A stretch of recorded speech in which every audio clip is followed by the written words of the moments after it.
It's going to be funnier when you write into it, Meg. I'm sure it will be. Okay.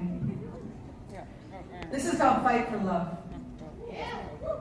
Maybe you suggested something unthinkable. Like perhaps I should get my dog groomed after she'd rolled in the poo of a sick horse. And I naturally concluded that you were the absolute worst for thinking I would subject an angel to the horror of being bathed by a blade-toting stranger. Maybe it was when you were editing my book and you said something elitist like, Andrea, you can't end every poem by repeating the last line. Or you can't put the word moon and firefly in every piece you write. And I said something like, I'd rather have a sky without a moon in it than a poem without a moon in it, bitch! Maybe it was the poly argument. Your face going fire engine red the second I mentioned an old flame. Maybe I decided you didn't want my history to exist, which meant you wanted me to be magic, a virgin rabbit pulled out of your pretty hat, or a lady cut in half.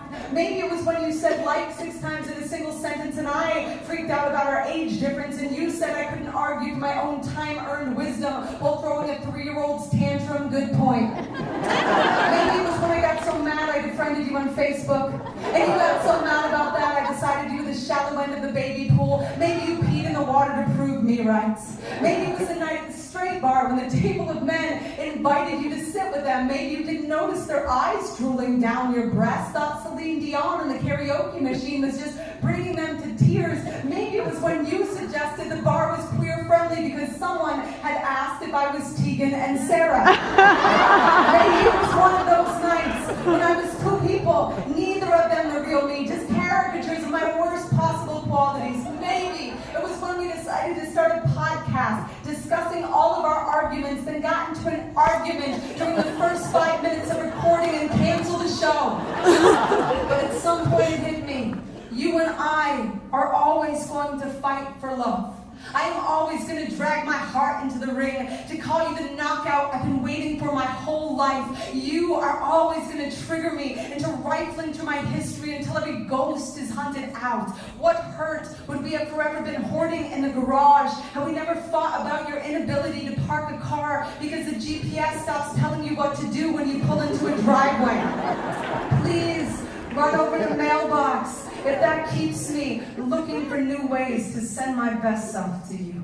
I am so in love with who we are, who we've been fighting to become together. I can't believe I finally adore a human as much as I adore my dog. Even when I'm in the doghouse, I love me alike so much. Thank you for telling me there's no need to open our relationship because being with me is already like being with 50 impossible people. Thank you for accepting my friend request for the 5th time this year. Thank you for screaming all the way home from that straight bar to the bed where our bodies made up while the moon flew through the window and a firefly